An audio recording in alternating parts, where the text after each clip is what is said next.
Welcome to the Grand Theatres podcast, Eat, Theatre, Sleep, Repeat with me, Hayley Kay. Now, this is the episode I've been most looking forward to of the whole year, and that is the episode featuring the Pantomime cast. As you can see, I am joined by... Sleeping Beauty. Sleeping Beauty himself, that's Mr. Steve Royle. Alongside him, the whole cast are here.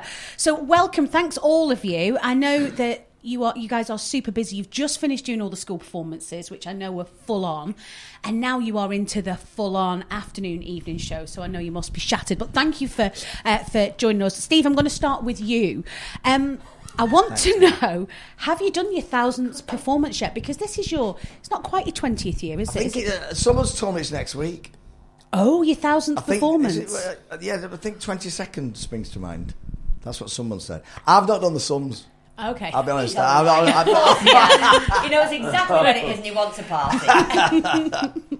I generally don't know when it is, but I think someone said it's next week. We'll do I've That's never been the nice, sort of Hayley. person. That's lovely. I've never. It sounds ridiculous, especially having been here so many years. But I've never been the sort of person who makes note of when they first did something. Do you know? I always remember on the radio show, and yourself included probably. I bet you remember your first tune you ever played when you were on a radio presenting. And you go, I haven't a clue. I don't even know what day. I don't even know what season it was of the year. So I just don't. Well, take us back, if you wouldn't mind. We've got a little bit of time to indulge, but take us back briefly then to your first panto here. What was it? What did you play? What can you remember? The first one here was Peter Pan. Okay. And I was Mr. Smee. And I remember I was alongside a lovely guy called Tony Conter, who used to be in EastEnders, and he played... I don't watch EastEnders, but he was... Was it Pat Butcher's husband in it? Oh, yeah. That he had a garage, familiar. I think he had a garage in it or something. Was he a Roy? lovely guy. He might have been Roy. Here's a great bit of trivia for this guy. Go on. We kept in touch for years and years. He still to this day sends us a postcard, Christmas card. And he lives most of his life on a barge now. And do you know what his barge is called? No. Tender Seas. Yeah, I know. It's an anagram of EastEnders. Nice. Clever, innit? Very nice. It's called Tony Conter. Is it not? Is that his name? Is it not Tony Conter? Oh, she's winding you up. Oh, you're going to be worried then. Oh, you had him there, Hayley. You really, really had him there. Yeah.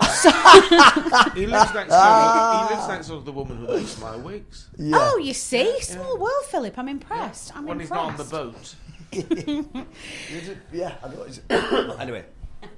And I guess then, what have been your highlights then over the years you've been here then? Because there's a lot of performances to go through, but do any really spring to mind that you kind of go, this was incredible, this was special?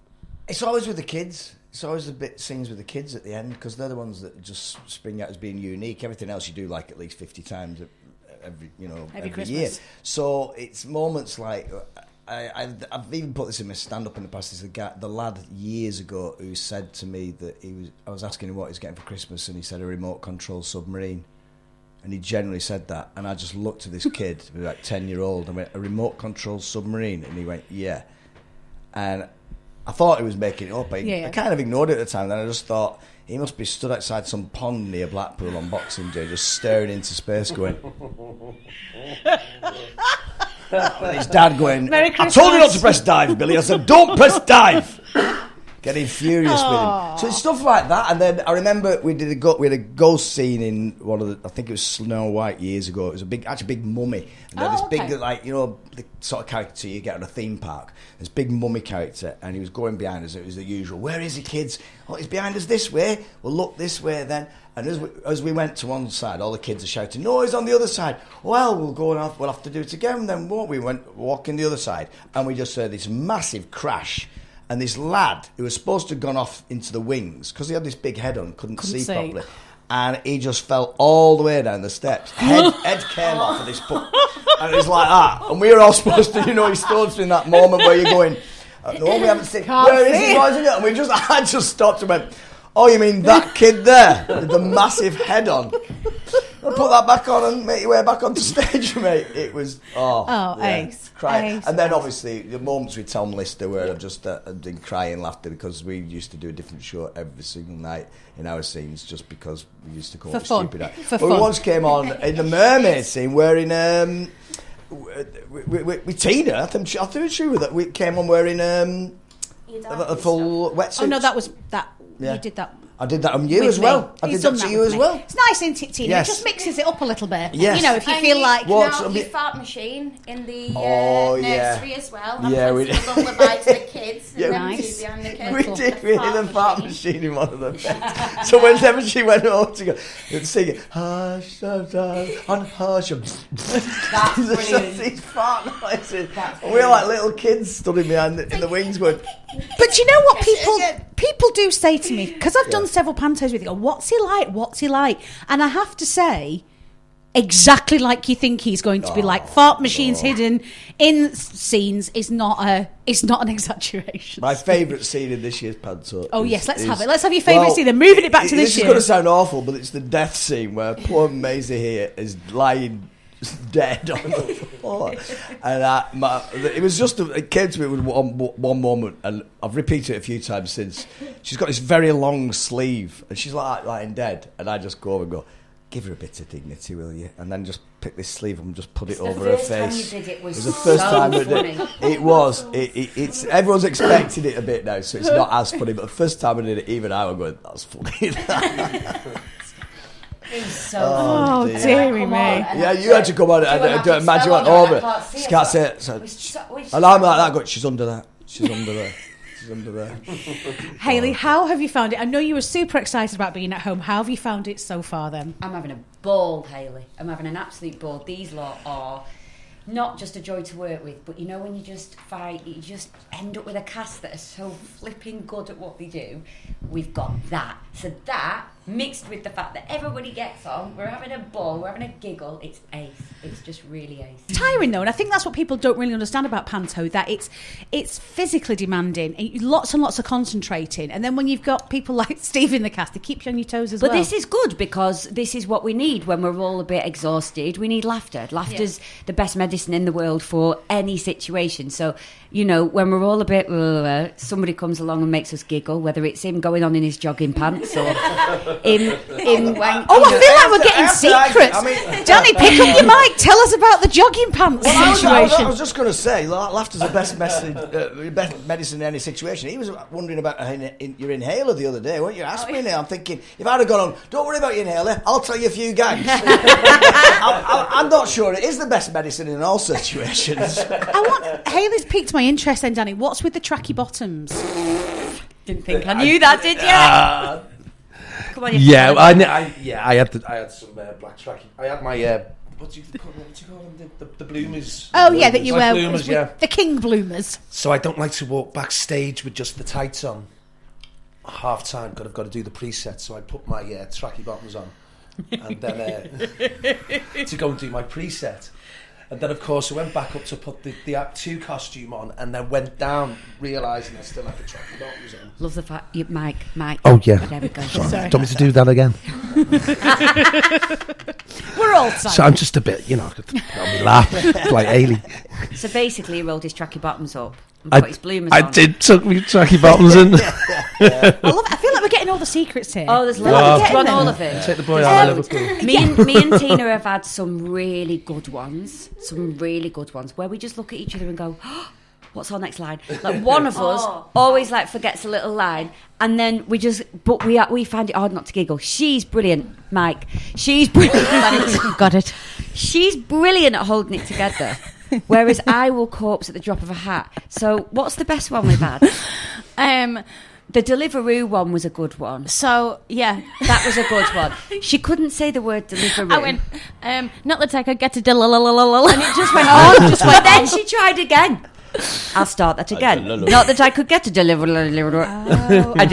But honestly... It's first entrance, so I'm looking down. I'm still in the sky by this point. Brilliant. She's brilliant. Looking at everyone, and everyone's going, Oh No. We're all crying. Oh The hard thing for you guys is your Oh, most so of your speak scripts in are in rhyme? rhyme. Yeah, that's so hard. if you mess up just one word Yeah. or do it in the wrong order, you've got to then think of, there's Absolutely. certain words. And you you don't want to end a sentence with frolics, for example. do You got the underscoring as well, so you've got to keep it in the time. And One everything. day she Absolutely. came on, she just appeared and she looked at me and went, I've got no idea what I'm saying. and then there was just this and I thought, oh, she's blanked. So I don't even know what I said. We just made it up. But then you see, we just giggle and you just get the giggles. But then when you came on with your small one the other day, that was a hard one. I was like, What did you do, I Hayley? forgot my wand. Can I just tell you, So- as someone that's played a fairy, your wand and your wings. and your wings, you get a bit of anxiety Right, because well, you get to the side of the stage, you're like, oh God, where's my wand? Where's my wand? I'm forever forgetting my wand, right? I forget it all the time. I need it like strapped around my neck or something. And the curtain had gone up. She's singing her song, and as that song finishes, I jump Straight on. on stage, and then I cast a spell on the prince and make him appear. And I'm on my own side of stage, going, "Oh my God, I've got no wand. Well, I can't just do it with nothing." So I saw all the babies' little wands, all the kids' wands. the that- teeny like, fairies. Yeah. So I I took never one, knew that. but I put it behind my back so she couldn't see it. And then when I got on stage, she went, "What are you doing here?" And I went, "Ta-da!" I'm casting a very small spell. Yeah. Very small spell. And then I he think comes on, and I've got this tiny wand, which then made me laugh. He's looking at me. I forget a line. He carries on for me because I'm laughing about the wand. I mean, It's all going professional. incredibly Really, we're well, very is how it professional. feels. Good job. What a spoon there. He said, just pick a spoon. I would have I'd picked anything I'd up. love Yeah, it doesn't matter. Future note, perhaps keep a mop or a broom just at the side of the stage on the off chance. I'd use anything, Spare honestly. one. It's too funny, too funny. Now, Maisie's with us as well. Now, microphone. How has, and this must have been quite the learning curve, how's your first panto been so far? Oh, I've loved it. I think it's because it just felt so fun. I don't know. I feel like everyone's looked after everyone. Tina and I have an absolute ball in our dressing room. And it doesn't feel like, I don't know, I've muted all my chats from at home, like on my WhatsApp, because I'm just like, I don't want to think about January just yet, because it just feels like everyone's having a great time. And I how don't feel is like I'm it- working. How is it for you then, joining the cast of really experienced performers? Because everyone in the room, every cast member in the room has got such experience on stage in all different genres. And I guess for you, it's about trying to just take in all that if you can. Yeah, it's like being at school. I feel like I'm in a workshop every day. Like I'm just like, what am I going to learn today?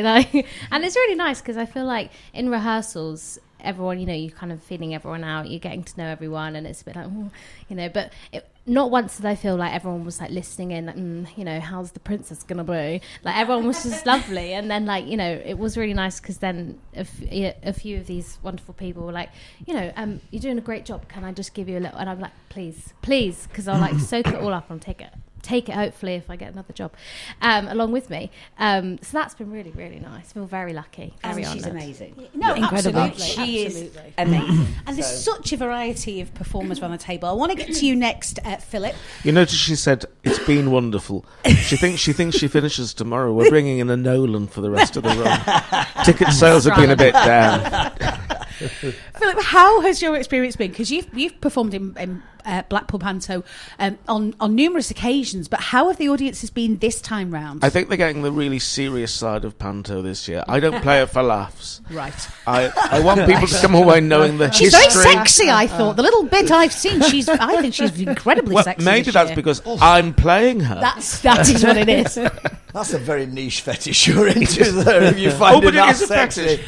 I was touched up on the seafront in New Brighton. That's, you really were. Yes. I've been going every weekend since it's never happened again. Very good, very good. So tell us about, have you had any mishaps yet with Steve? Because you do the slosh scene, so the Well, messy we have to be scenes. really careful now because he's getting on, and I worry about his hips. Yes. I do because he wouldn't even get a replacement. I mean, the years have passed that you get a full refund, but if he broke a hip now, he wouldn't even get a replacement. I worry about the egg scene. Is it eggs this year? Is it eggs? Yeah. Because the last time Steve did an egg sequence, I remember he was convinced it was making his hair grow. Yes, I'm This back time at it. as I'm well. back in that situation. Look, I'm not being funny. I mean, listen, those who are new to me may think I'm very bot, but quite a bit of That's fluff the going most on there. he's... And I know that we are all, You get him a clip. We are aware there's an egg shortage, but I want you to know that our fantastic backstage scene puts the eggs back together again. Yeah, every Very single skilled. We've got 4 eggs, and they've seen us through the run so far, haven't they? Very skilled. Very skilled. Can you see the little cuts on my head, by the way? Look, if you look. Can you see? Oh yes, get You claiming for wouldn't that. believe that eggshells do that, but that's 3 eggs. I calculated, I think it was last Saturday I'd done my 60th egg. So 60 eggs I've smashed on my head since we started this panto. So now we're on nearly over 70 eggs. That's a lot of eggs. It is. And this is coming from the man that doesn't keep a count, yeah? Yeah. no idea how many Count his pantos eggs. you've done, but Listen, exactly the number of I eggs. keep accounts of the abuse I've taken over the years. It's the other things I don't take notes of, yeah. Love it, love it. I'm going to move on, if it's all right to you, Josh. So I presume you're enjoying playing the Prince, because you're from the bits I've seen, I've only seen snippets so far. I'm coming with the family over Christmas, but very dashing Prince he is. He's not. I wasn't quite sure what to expect with him. No, I mean, it's sort of like, I don't want to say it's a classic Prince in that sense, because like he does do a couple of things that I think princes in the past haven't done. One of the biggest things just being the flying and a little bit of humour, which is nice to have, adding some comedy in there, but at the same time, he is a prince at the end of the day, so there is those directions of just stand over in the corner and pose. Look Everyone else handsome. will react around you. You just pose and let the scene happen around you. Yeah. And I'm like, great. They're the parts that Steve wants, but I dream. he being a dreams of those poser. parts of Doesn't just have enough swooshing the I hair. was thinking, I lost my way, never being cast as a prince. I mean, the direction I got was Gaston but likeable. I went, right, that's an interesting mix, but we'll give it a go. Yeah. It's nice. So away from the stage then, how's everyone holding up, or how are you holding up in terms of staying well? Because you're all working together, you're working hard, you're working at weird times. How is everyone? I think everyone's holding up really, really well, actually. I think no one seems to be dying on us yet. Touch wood, everyone, yeah. Touch wood, everyone. But I mean, I don't know about anyone else, but I'm having a Barocca every single day to keep myself going, and endless amounts of coffee to keep the energy high. But I think everyone has such a warm energy, and it is such a welcoming thing. And whenever someone is maybe starting to get a little bit like, oh, maybe I'm not great, they go, well, I know how to rest, I know how to look after myself. Like, everyone here knows their own bodies, and everyone knows how to get through a show. So it's just, everyone here is so professional and so amazing at going, right, let's get through it, keep going, look after ourselves, and get to the end of an amazing run. Yeah, No one dare do a wee in the shower, I'll tell you. It's all because we're Baroccas. All them Baroccas are good. It's like it glows in the dark, doesn't it? You can tell someone's on a Barocca. If you can turn the lights off in your bathroom. And that's the thing you do. Staying well is absolutely crucial during the panto run, because it's just the enemy. I did notice when I got here, there's lots of hand washing facilities, a lot of gel, lot of gel knocking around. Nana Hayley. Nana Hayley over there, is it? I made sure it was on every corner of every There's wall. no she's shortage. riddled with stuff. she's righteous, so she had to make sure for herself and then passed it on to us. You know what, though? We are doing well. Yeah. We are at the Compared to a moment, lot yeah. of other teams around the country, we are a good, healthy company. We have the odd sniffle and we get through it. Yeah. It's super important. Christina, I want to come to you next. So, one question I wanted to ask you, because, like I say, I've only seen tiny snippets of the show so far, and one of the things I think is one of the highlights of the show is your duet with Hayley. Is it as much fun actually performing it as it looks? Because it was one of the first things I saw in the technical rehearsals, because we had a bit of a break in filming, so I just came and sat down and I was like, wow, both your voices in that song are amazing. It's so good. It's the highlight of my show. Oh! So this like my scenes with Hayley, because I mean we get most of our stuff together. It's just a joy, and like just sharing the space with you. But we have a moment in the song where we lock eyes and we can't help but smile at each other. It's ridiculous. Yeah, So we're just so happy. We're just like, oh, it is a joy because she's incredible. But when we sing together, It's just I don't know, wonderful. it just feels. You know, when you find someone else has got the voices really blend and It totally works. Yeah, and when we did it in the rehearsal room, you know, I was marking it a little bit, and I heard her sing and thought, "Flipping heck, gonna have to sort myself out here." Up your game here. But she has. She's boosted me, so I've grown in confidence. That We were talking about this last night, weren't we? Yeah. About our impact, because that's the first opening number. Yeah. It's Terrific. such a huge impact. I think the music generally in this pantomime is the best we've ever had because there's a lot of mashups like that. You know, Yeah. It's more like a musical. Yeah, it is. Means Yeah. Yeah, but they're combining songs as well. We've got Under Pressure, and what's that combined with? What's that? It's the Happy Feet version. Right. is that what it is? Oh, is that what It's it really is? good. You should listen Right, to it. because these little mashups like that are just absolutely brilliant and really good. I've thoroughly enjoyed the little musical numbers I've seen, but yours was kind of the first one I was managed to sort of sit down and watch it, and I thought your two voices though just really works. It's wonderful. It absolutely has been brilliant. No. And how has it been for you being at home? Have you had lots of visits from family yet? Any feedback from family? Yeah, no, my sister got from the lakes. It was a bit ropey because when all the snow was here, but she managed it.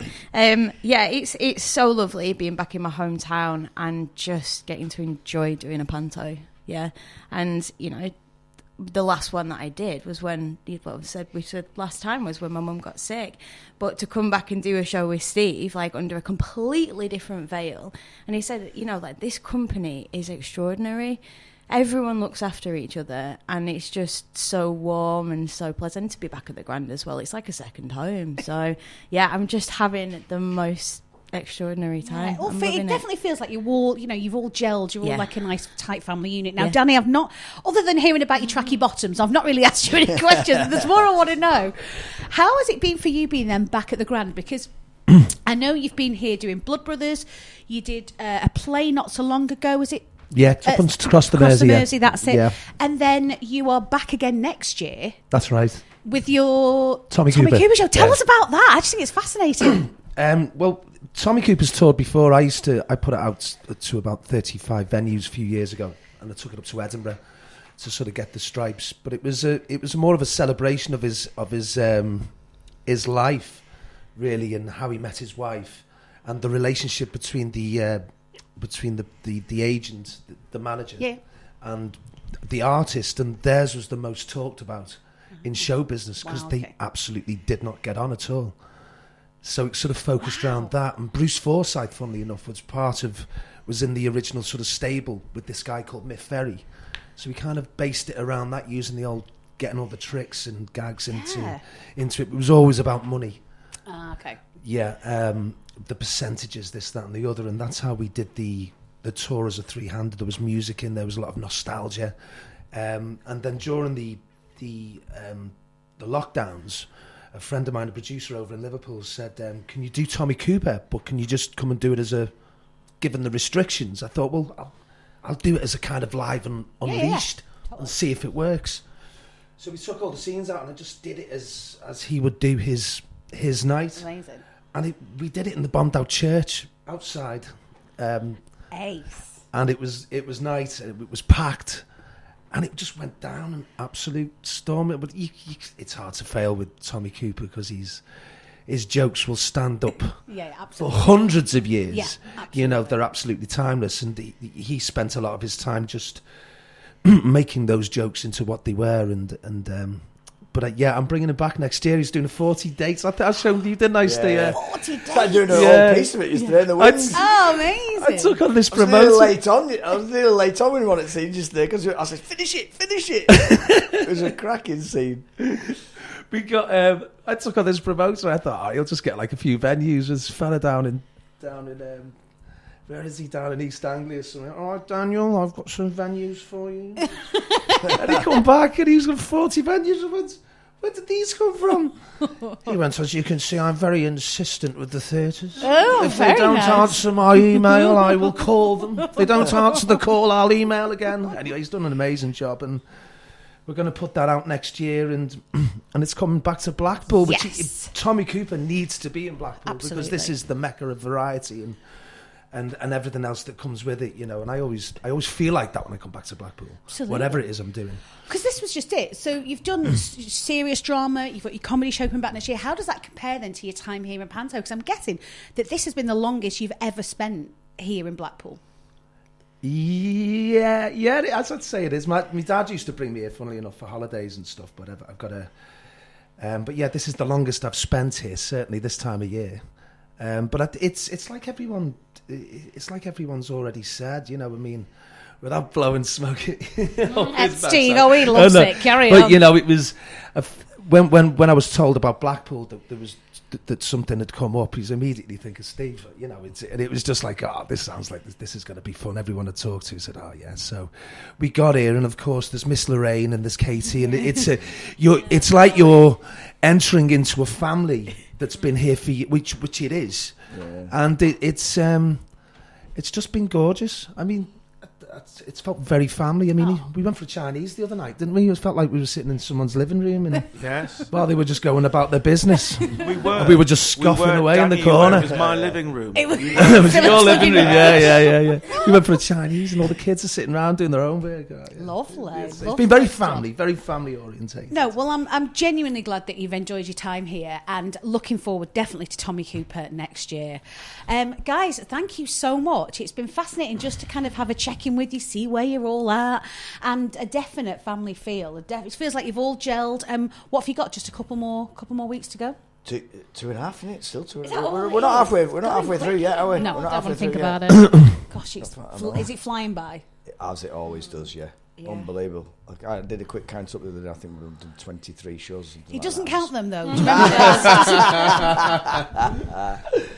How are the school shows, by the way? Because I always think they're really challenging, the school shows, because they're not like school shows here. We've had really good school shows with absolutely brilliant kids, to the point where there's one scene where the prince and princess throw me off stage basically because they want to just have a quiet song, and that's cue for me to come on and ruin the song. Ruin it.